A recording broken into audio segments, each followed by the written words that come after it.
Bom dia. Pedir para os irmãos trazerem as suas Bíblias consigo, para que a gente possa fazer a leitura e também acompanhar o texto que a gente vai meditar sobre ele.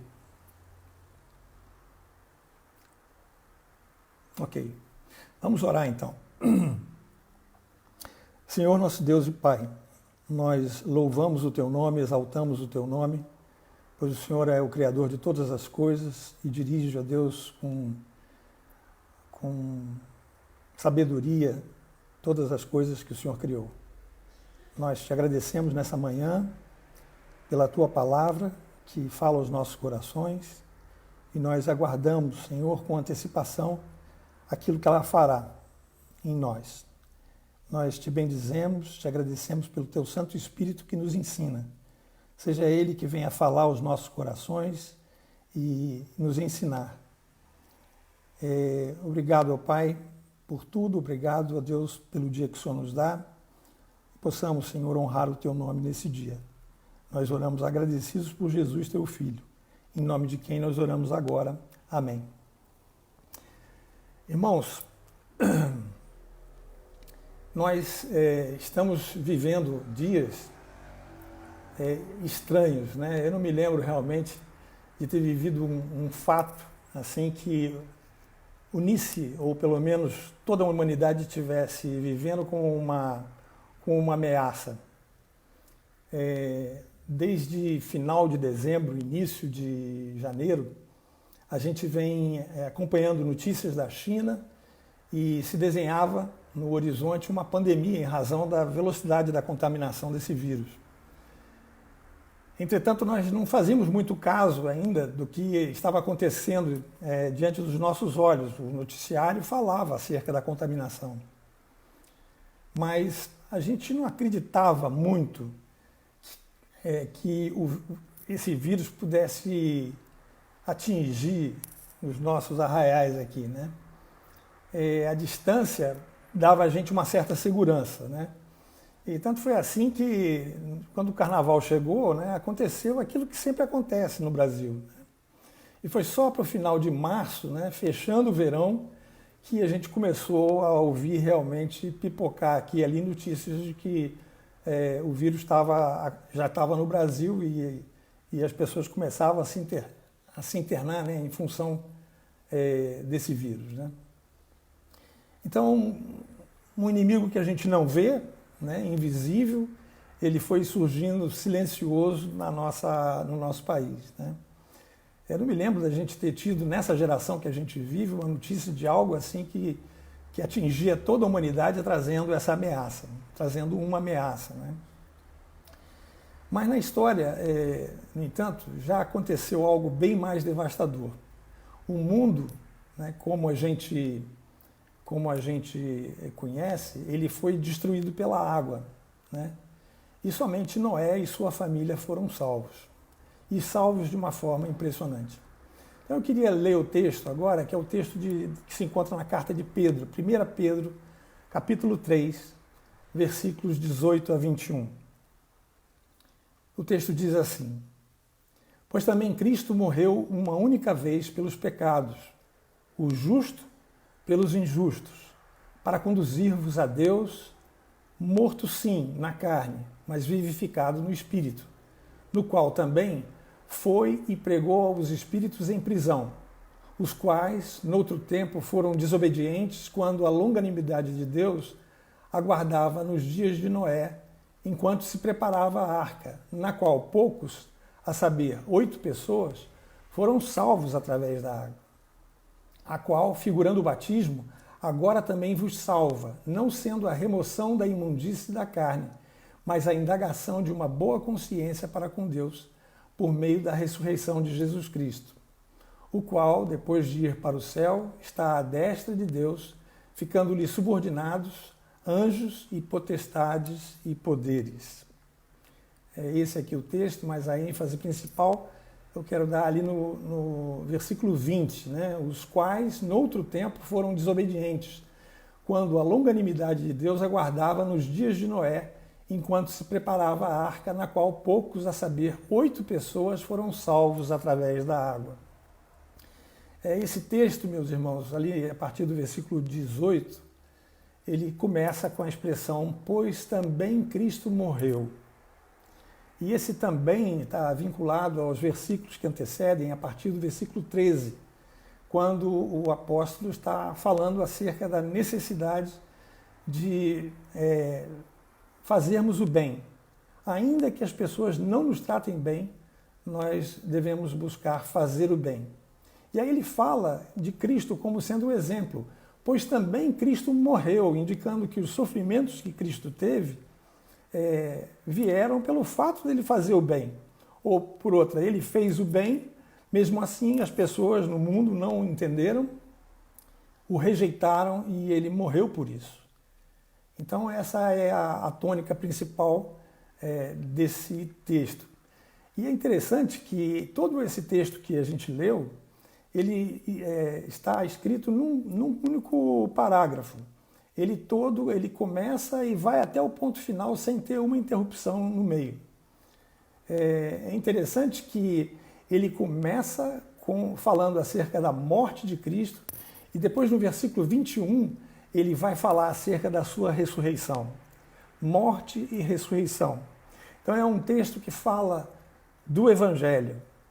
Ele é um texto que nos fala da morte e ressurreição de Cristo e ele é um texto que fala, sobretudo, do triunfo de Jesus sobre a morte. Mas, como eu falei antes, né, não é exatamente sobre todas essas coisas que eu vou falar, e é um texto bastante difícil de entender e traz opiniões diferentes das pessoas que comentam acerca desse texto, né? Mas eu queria me concentrar aqui no que fala acerca de Noé. O que Noé tem a ver com tudo isso aqui? Então, desde que o Deus criou o mundo, né, desde o princípio das coisas, né, ainda não havia chovido, ninguém cria no que estava por acontecer. Noé pregou durante 120 anos, e nesses 120 anos ele não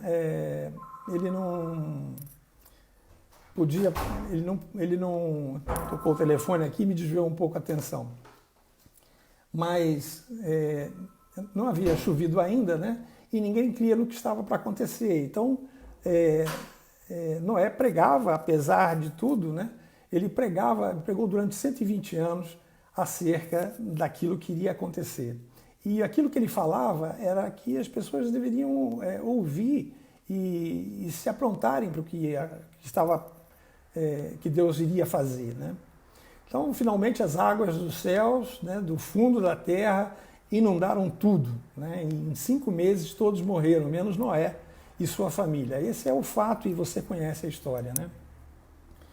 Agora, quem escreveu esse texto foi Moisés. Moisés registrou esse fato no primeiro livro do Pentateuco, que é a história que se encontra lá em Gênesis 6. Mas também no segundo livro ele conta uma história de uma criança que foi ele mesmo, né? Que também foi salvo das águas, né? E esse texto se encontra lá em Êxodo, no capítulo 2, e no versículo 3 ele diz assim: não podendo, porém, escondê-lo por mais tempo, tomou um cesto de junco, calafetou-o com betume e piche, e pondo nele o menino, largou-o no carriçal à beira do rio. Bom, aqui a gente vê também a salvação de uma outra pessoa, a salvação de uma pessoa que iria alterar a vida daqueles hebreus que moravam e que estavam escravos no Egito. Então, eu queria estabelecer uma conexão entre essas duas histórias, porque elas são semelhantes em alguns aspectos. Existe uma ameaça que Noé via, né? A ameaça, a escravidão do Egito, que já não era mais uma ameaça, mas era uma realidade, né? Havia um problema, então, que trazia desconforto, né? A água era o elemento que ameaçava e havia também um mesmo instrumento de salvação, uma arca. As proporções eram diferentes, mas a arca foi utilizada nos dois casos. Alguém pode estranhar assim, mas uma arca? Noé sim, foi salvo com sua família através de uma arca, mas Moisés? A verdade é que nos textos mais antigos a gente vai encontrar essa palavra arca no texto de Êxodo 2. se referindo a que Moisés ficou, então, foi colocado numa arca para poder ser salvo. Mas essa palavra arca, na realidade, é o mesmo termo no original da Bíblia. Moisés certamente tinha em mente fazer uma conexão, ou pelo menos através da palavra, fazer uma conexão daquele elemento, né? Não importava se a arca fosse grande como a arca de Noé ou pequena como a arca de Moisés. O fato é que era uma arca, né? E a característica da arca, ela é diferente da característica de um navio, por exemplo, né? Você pode pensar que a arca fosse um navio, mas não era. Tanto a arca de Moisés, né? A pequena arca de Moisés, como a arca de Noé, elas não tinham leme. E isso significa que não havia controle da direção da arca. Elas estavam navegando, ou elas estavam na água ao léu. Um descontrole total. Na realidade, não um descontrole total, porque Deus estava conduzindo a arca. E aqui é uma maravilhosa figura que nos traz à mente a ideia e a realidade da graça. A graça de Deus nós não controlamos. Ela vem de Deus para o homem. E Deus estava dirigindo tanto Noé como Moisés através da arca. O destino deles estava na mão de Deus. Outras pessoas também viveram situações semelhantes, com água também, mas dentro de barcos esses que tinham leme. É o caso de Jonas, é o caso de Jesus e de Paulo também. E os textos falam que eles vivenciaram perigo quando eles estiveram aí dentro. Jesus e Paulo tiveram uma atitude correta. Jonas dormia, né? Jesus também dormia, só que Jesus estava descansando no poder de Deus. Paulo também, ele tinha consciência de que ele chegaria a Roma, porque Deus tinha uma missão para ele lá. Então, quando a gente lembra desses personagens, né, a gente começa a ficar cônscio, né, que independente daquilo que controla o barco, o navio, né, o leme, diz Tiago, né, é um pequenino dispositivo, né, que conduz, que direciona a direção de todo o barco. Mas aqui o que a gente vê é alguém que não tem, algo que não tem leme, mas que está sendo controlado de forma maravilhosa por aquele que realmente pode controlar as nossas vidas. E de fato, essa é uma ilustração, né, que nós devemos guardar acerca das ameaças que nos cercam.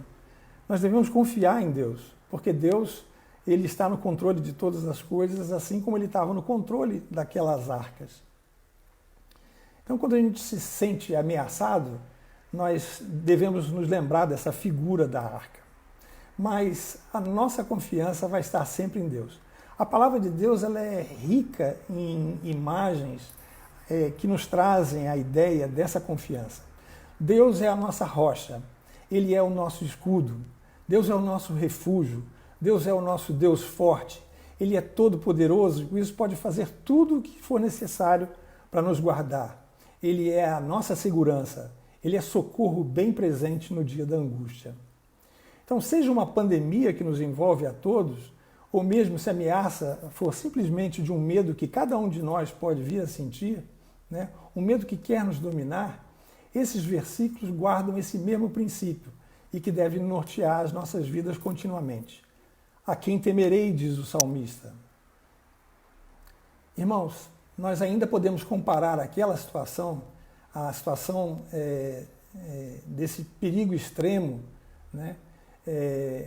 Que com um outro perigo, esse sim, muito maior, é o perigo daquelas almas que não conhecem um Salvador. Esse é um perigo realmente grande. E esse perigo maior, e que nenhum homem escapa dele, é o próprio Deus. Deus é o verdadeiro inimigo de todo pecador. A Ele nós devemos temer, porque só Ele pode nos levar ao juízo. e ele fará isso em razão dos pecados que os homens cometem. Então, eu peguei uma frase aqui do MacArthur, que ele fala acerca desse perigo. Deus estabeleceu uma lei moral absoluta, refletindo sua justiça que exige obediência perfeita. O pecado é a violação dessa lei. A essência do pecado é o que fazemos contra Deus, não contra o próximo. Aquilo que nós fazemos contra o próximo desagrada, antes de mais nada, ao próprio Deus. O pecado não é um conceito sociológico ou psicológico, mas antes um conceito teológico. Nós precisamos de um redentor e não de um psiquiatra ou um sociólogo. Precisamos, portanto, conhecer a Jesus como nosso único e suficiente Salvador. Agora, vamos prestar atenção naquele texto que foi o texto que nós dissemos que ia ser o texto que ia orientar essa meditação. Os quais, noutro tempo, foram desobedientes, quando a longanimidade de Deus aguardava nos dias de Noé, enquanto se preparava a arca, na qual poucos, a saber, 8 pessoas, foram salvos através da água. E aqui a gente começa a perceber claramente que, assim como Noé foi salvo pela arca, assim como Moisés foi salvo pela arca, aqui também nós temos que entender que a arca que nos salva é o próprio Senhor Jesus Cristo. Ele controla a direção da arca. É a sua graça que nos leva a Deus. O versículo 18, então, mostra isso, que Cristo nos conduz. E também Cristo morreu por nós. E ele nos leva a Deus. Não há nada que a gente possa fazer a não ser confiar nele. A posição de quem está na arca é uma posição passiva. Tudo quem faz é o próprio Deus. As pessoas desse mundo não parecem se preocupar, ainda nesse tempo que nós estamos vivendo, com esse verdadeiro perigo que elas correm. Não é a pandemia que traz o perigo, mas o perigo real que a vida de todos nós corre, menos aqueles que são salvos e que confiam no Senhor, é justamente o próprio Deus. Que a gente tenha consciência disso nesse dia que nós estamos vivendo e que os nossos pés sejam ágeis para levar a palavra de Deus para aquelas pessoas que não conhecem a Deus. Então nós temos aplicações aqui que nos falam acerca desse Deus, porque o Senhor teu Deus é fogo que consome, é Deus zeloso. A ira de Deus se revela do céu contra toda impiedade e perversão dos homens que detêm a verdade pela injustiça. Sim, irmãos, é um perigo nós estarmos na mão de Deus sem estarmos dentro da arca, sem estarmos em Cristo Jesus. Por isso eu queria que os irmãos tivessem essa noção no seu coração, hoje e sempre, que nós confiássemos em Jesus e nos braços dele nós encontraremos sempre segurança, porque ele está conosco e assim ele prometeu até o final dos séculos. Que os irmãos tenham paz nessa palavra, que os irmãos tenham confiança nessa palavra e que esse dia a gente possa estar pensando nessas coisas também. Que Deus nos abençoe. Eu agradeço os irmãos e vamos ter uma palavra de oração agora. Senhor, o Senhor é bom. O Senhor nos deu o próprio Senhor Jesus Cristo como uma arca, Pai. A arca que nos guarda de todo o mal. Dentro dessa arca nós podemos confiar, Senhor, que nós podemos ter comunhão contigo e ter uma alegria completa, Senhor. A certeza de que um dia estaremos contigo. A certeza, Senhor, que o Senhor nos ouve, que o Senhor nos ouve as orações que fazemos. Que o Senhor, ó Deus, possa trazer nesse dia essa alegria para todos nós. Que possamos, ó Deus, confiar em Ti. Que haja, ó Pai, nos nossos corações, ainda que as pessoas nos maltratem, a noção de que nós devemos fazer o bem a todos, assim como o próprio Senhor fez, se entregando a Deus, morrendo aquela morte de cruz, uma morte terrível, para depois ressuscitar glorioso e triunfante. Nós exaltamos o Teu nome. Te agradecemos pela grande salvação que o Senhor nos dá. Obrigado, Deus, pela vida dos meus irmãos, e eu oro agradecido por eles, e que eles possam também meditar nesse dia sobre todas essas coisas com alegria. Em nome de Cristo Jesus que eu oro. Amém. Obrigado, meus irmãos. A Patrícia lembra aqui, com Cristo no barco, tudo vai muito bem. Deus abençoe a todos nós. Obrigado.